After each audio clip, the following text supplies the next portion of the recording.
గోకరకాయ అంటే ఇష్టం లేని వారు కూడా ఇష్టంగా తింటారండి. ఇలా మీరు కూడా ట్రై చేసి చూడండి. ఎలా వచ్చిందో కామెంట్లో నాకు చెప్పండి. ఛానల్ కొత్తగా పెట్టానండి, కొంచెం సపోర్ట్ చేయండి. హాయ్ అండి, welcome to my channel Sarojini Rani's kitchen.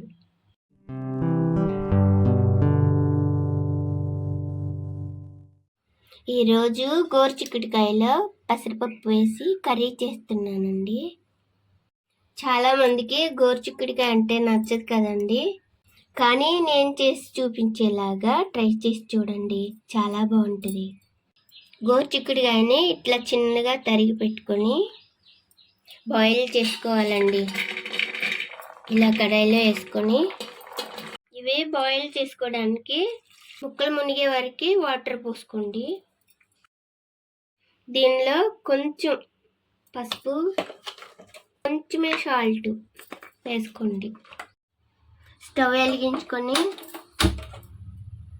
ఇవి కొంచెం బాయిల్ అయ్యే వరకు ఉంచండి. ఇప్పుడు ఒక ఆలు తీసుకుని సన్నగా తరిగి పెట్టుకోండి.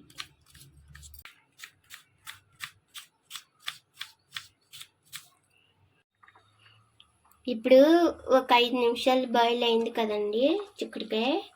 ఇప్పుడు ఆలు సన్నగా తరిగి పెట్టుకున్నా ఇది కూడా వేసేసుకుంటున్నాను. చూడండి, ఇలా సన్నగా తరిగి పెట్టుకోండి, తొందరగా బాయిల్ అయిపోతుంది. ఇప్పుడు ఈ రెండు కలిపాం కదండి, ఈ రెండు కూడా హాఫ్ బాయిలే అవ్వాలి, మెత్తగా బాయిల్ అవనివ్వద్దండి. ఇప్పుడు గోరుచిక్కుడుకాయ ఉడికేలోపు పెసరపప్పు కడుక్కుందామండి. వాటర్ పోసుకొని 2 సార్లు కడగండి. ఇప్పుడు పెసరపప్పు ఉడికించుకోవడానికి సరిపడా వాటర్ పోసుకోండి. దీన్ని కూడా స్టవ్ మీద పెట్టి బాయిల్ చేసుకోండి. ఇప్పుడు పెసరపప్పు ఉడుకుతుంది కదా, ఇది కూడా హాఫ్ బాయిలే అవ్వాలండి, ఇంకా కొంచెం అవ్వాలి. పెసరపప్పు ఉడికిపోయిందండి, సగం ఉడికింది. ఇలా పట్టుకుంటే కొంచెం చితికినట్టుగా ఇట్లా ఉండాలండి, బాగా మెత్తగా ఉండద్దు. అప్పుడు స్టవ్ బంద్ చేయండి. ఇంకా ఇట్లా పొడి పొడిగా ఉండాలి. వాటర్లో నుంచి తీసేసి పక్కకు పెట్టుకోండి. ఇప్పుడు చూస్తున్నారు కదండి, సగం బాయిల్ అయిన గోరుచిక్కుడుకాయ ఆలు. ఇలా చూడండి, ఇలా పొడి పొడిగా ఉన్నాయి. ఇట్లా బాయిల్ అయ్యేలాగా చేసుకోండి మీరు కూడాను. మరీ మెత్తగా ఉండకూడదు, అలాగని మరీ గట్టిగా ఉండకూడదండి, ఇట్లా ఉండాలి. చూడండి. ఇప్పుడు స్టవ్ మీద ఒక కడాయి పెట్టుకొని సరిపడా ఆయిల్ పోసుకోండి. ఇప్పుడు ఇందులోకి కొంచెం ఆవాలు, కొంచెం జీలకర్ర, ముందుగా తరిగి పెట్టుకున్న ఉల్లిపాయలు,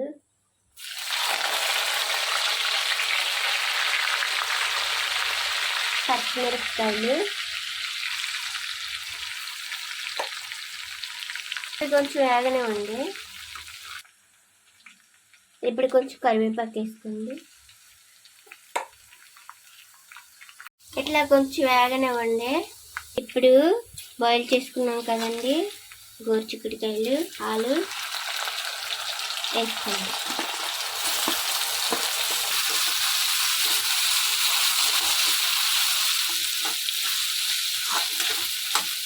ఇందులోకి కొంచెం సాల్ట్,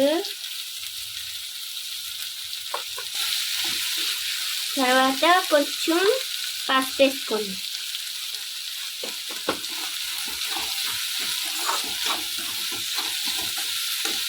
తర్వాత కొంచెం కారం వేసుకోండి.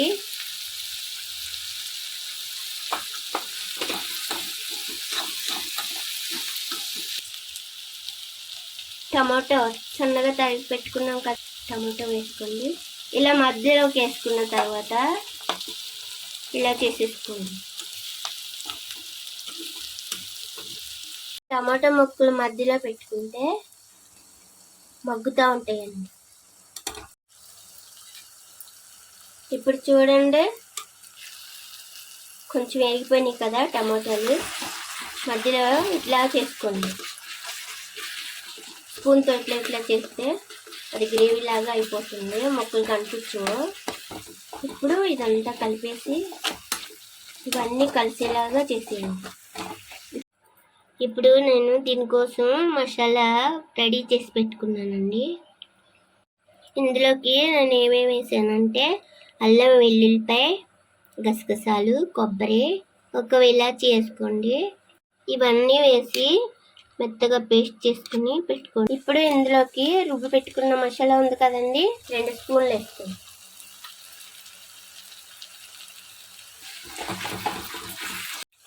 చూసారు కదండి, మసాలా వేసాం కదా, పచ్చివాసన పోయే వరకు ఇలా కొంచెం ఫ్రై చేసుకోవాలి.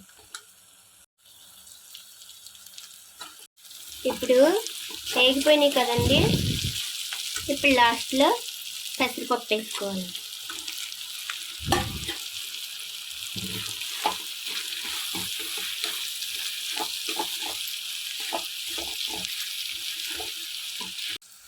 ఇప్పుడు కొంచెం కరివేపాకు కూడా పచ్చిది వేసుకోండి.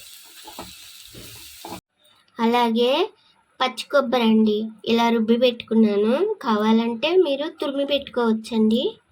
లాస్ట్లో కొంచెం పచ్చి కొబ్బరి ఉంది కదండి, అది వేసుకోండి.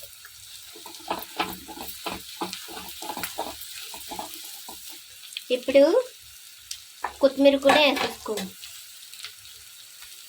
ఇప్పుడు ఒక సర్వింగ్ బౌల్లో తీసుకొని